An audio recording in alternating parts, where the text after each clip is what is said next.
নমস্কার। পরশুরামের আজকের পর্বের রিভিউ নিয়ে বাংলা সিরিয়াল সমাচার তোমাদের সামনে এসে গেছে।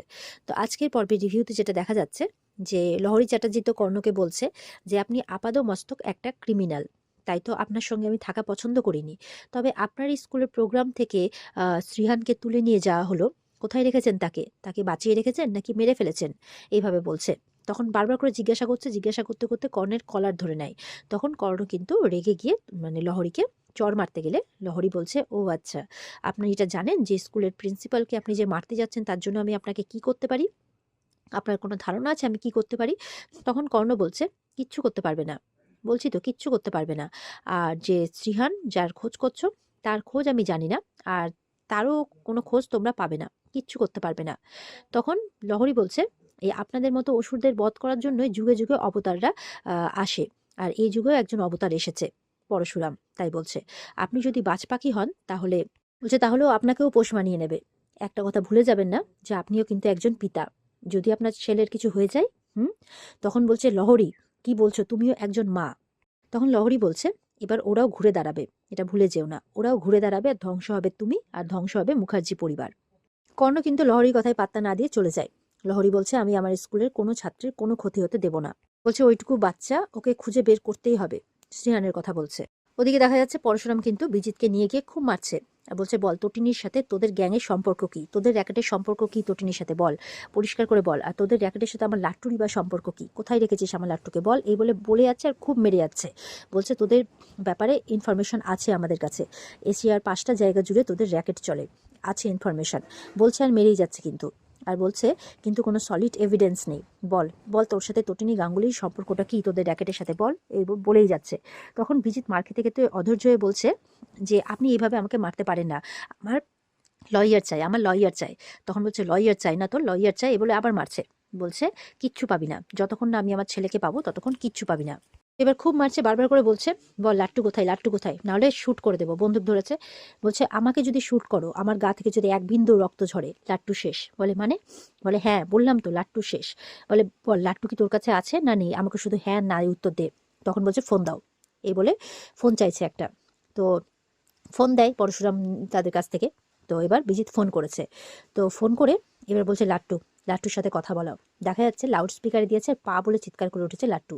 পরশুরাম শুনে ফোনটা নিয়েছে, হ্যালো হ্যালো, লাট্টু লাট্টু কথা বলতে গিয়ে দেখছে ফোনটা কেটে দিয়েছে। বলছে, কেটে দিল কেন ফোনটা কেটে দিল কেন? তখন বলছে, পাবে না, ওই নাম্বারে ফোন করে পাবে না। এতক্ষণে সিমটা খুলে ফেলে দিয়েছে। বললাম তো, আমার কথা শোনো, লাট্টু কোথায় আছে আমি বলে দেবো। বলছে, কি কথা? বলছে যে এই কলকাতা শহর থেকে আমার বাইরে যাওয়ার ব্যবস্থা করে দাও, আমার ব্যাংকক যাওয়ার ব্যবস্থা করে দাও, আমার ফ্লাইটের টিকিট কেটে দাও, আর আমাকে এয়ারপোর্ট অবধি পৌঁছে দেবে তুমি। তাই বলছে। আর তটিনী গাঙ্গুলিকে তুমি নিয়ে আসবে আর আমার হাতে তুলে দেবে। পরশুরাম বলছে, আর লাট্টু? বলে, লাট্টুকে তার পরে পাবে, চালাকি করো না, হ্যাঁ? আমার কথার কিন্তু খেলাফ হয় না। বলছে, বেশি চালাকি করলে, বলছে, কথা না শুনলে কিন্তু লাট্টুর লাশ পড়ে যাবে, আর ও ডেড বডিটা কোথায় থাকবে সেই খবর তুমি পেয়ে যাবে। তো বিজিত বলছে, নাও, চালাকি করো না। চালাকি করলে লাট্টু মরবে, আর চালাকি না করলে তটিনী মরবে, কাউকে একজনকে তো মরতে হবে। তখন বলছে, কেন কেন তটিনীকে কেন চাস? কেন চাস বল, কে তটিনী কে? বলছে, তটিনী কে সেটা তোমার না জানলেও চলবে। এও স্ত্রী তো, যাতে শাখা পলা এইসব নিয়েই আসে, যাতে নিরস্ত্র আসে, হাতে যাতে কোনো অস্ত্র না থাকে, এটা মাথায় রেখো। আর তটিনী যাতে এটাও না জানতে পারে যে তুমি ওকে আমার কাছে নিয়ে আসছো। বলো ডান, বলো ডান, ডান বলো, নাহলে কিন্তু লাট্টু মরবে, কিচ্ছু করার নেই। তুমি আমাকে ফ্লাইটে উঠিয়ে দেবে, আমার ফ্লাইট ল্যান্ড করবে, আর ওদিকে একটা গাড়ি এসে লাট্টুকে তোমার বাড়িতে ছেড়ে দিয়ে যাবে। এবার মায়া আর সৌরভ সবাই বলছে, রাজি হয়ে যা, দেখ ভগবান সঙ্গে থাকলে সব ঠিক হয়ে যাবে, এখন রাজি হয়ে যা। আর ওদিকে বলরামও বলছে, রাজি হয়ে যা, দেখ লাট্টু কিন্তু এই লোকটার কবজায় আছে, এই লোকটা কিন্তু ডেঞ্জারাস, ভালো করেই জানিস। লাট্টুকে বাঁচাতে তুই কিন্তু রাজি হয়ে যা। পরশুরাম কিন্তু চুপ করে আছে, প্রচন্ড চিন্তা করছে, কি করবে কিচ্ছু বুঝে পাচ্ছে না। পরশুরাম বলছে, ঠিক আছে ডান। বলে, তাহলে তটিনীকে নিয়ে আসছো তো? বলে, হ্যাঁ হয়ে যাবে। বলে, আমার সুরক্ষা? বলে, সেটাও হয়ে যাবে। বলে, ঠিক আছে ডান, তাহলে লাট্টুকেও পেয়ে যাবে, চিন্তা নেই। পরশুরাম বলছে, ফ্লাইটটা টেক অফ করার পর যদি লাট্টুকে ফিরিয়ে না দিস তাহলে? বলছে পরশুরাম, আমি 2 নম্বরই কাজ করতে পারি, কিন্তু 2 নম্বর কাজ করি না, আমার কথা কথা। পরশুরাম তো মন খারাপ করে বেরিয়ে যায়। পরশুরামের পেছন পেছন বলরাম ওকে ডাকতে ডাকতে যায়। এদিকে সৌরভ বিজিতকে বলছে, এই তটিনী কে বলো তো, কে? বলে, কি হবে জেনে, আদার ব্যাপারে জাহাজের খবর রাখবেন না। মায়া বলছে, ঠিক আছে দেখা যাবে। এই বলে সৌরভকে বলছে, চল। তো বাইরে চলে যায়। এদিকে তটিনীকে দেখা যাচ্ছে যে লাট্টুর কথা খুব মনে পড়ছে, আর বসে লাট্টুর ছবি দেখে সমানে কাঁদছে। তো অনেকক্ষণ ধরে কাঁদছে। এবার কিন্তু সেখানে তার মেয়ে আসে, ঘাড়ে টাড়ে ব্যাগ আছে, তো হাতে ড্রয়িং খাতা। বলছে, কি তুমি কোথায় যাচ্ছ? বলছে ড্রয়িং ক্লাসে মাম্মি, আমি ড্রয়িং ক্লাসে যাচ্ছি। বলছে একা যাচ্ছ? বলছে হ্যাঁ আমি বড় হয়ে গেছি। বলে পাকে আসতে দাও, একা কেন যাচ্ছ? বলছে আমি বড় হয়ে গেছি মাম্মি, বড় হয়ে গেছি। বলছে কিন্তু রাত হয়ে গেলে তো তোমার ভয় লাগবে। বলছে কিচ্ছু হবে না মাম্মি, আমি তো বড় হয়ে গেছি, আমি ড্রয়িং ক্লাস করেই চলে আসছি। তখন পরশুরাম অলরেডি এসে গেছে বাড়িতে। তো পরশুরাম বলছে যে তুমি রেডি হও। তো টিনি বলে কেন, আমি কোথায় যাব? বলছে আহ, ওকে দিয়ে এসে আমরা একটু কেনাকাটা করতে বেরোবো, সামনেই তো শিবরাত্রি আসছে, তো একটা শাড়ি কিনতে হবে। তো আমি বাবার কাছে মানতও করেছি লাট্টুর জন্য, তাই বলছে। তো তটিনী উঠছে, উঠতে গিয়ে আবার পড়ে যাচ্ছে। বলে তুমি পারবে তো? বলে পারবো, পারতে আমাকে হবেই। এই বলে আস্তে আস্তে লাঠি ধরে ও ঘরে যায় রেডি হতে। আর এদিকে মেয়েকে নিয়ে পরশুরাম বেরোবে। তখন বলরাম ফোন করেছে। ফোন করে বলরাম বলছে কি খবর? তো পরশুরাম বলছে এই তো একটু কেনাকাটা করতে বেরোচ্ছি। বলছে এত আর্লি?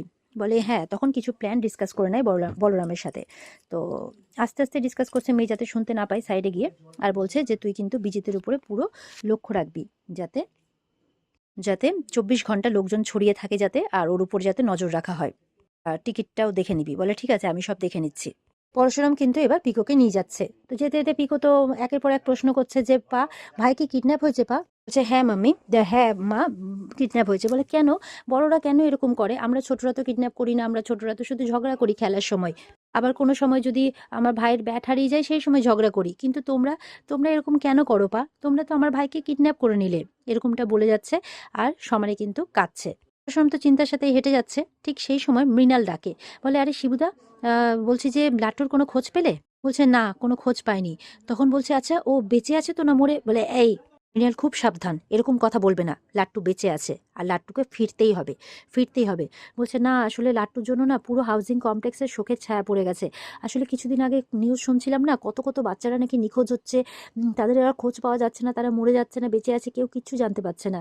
তাই জন্য ভয় পাচ্ছিলাম। পরশুরাম বলছে মৃণাল, আমি এইসব খবর জানি, আমাকে এইসব খবর বলতে হবে না। বলে হ্যাঁ হ্যাঁ তুমি তো জানবেই, কারণ তুমি তো বলে ব্যাস মৃণাল অনেক হয়েছে।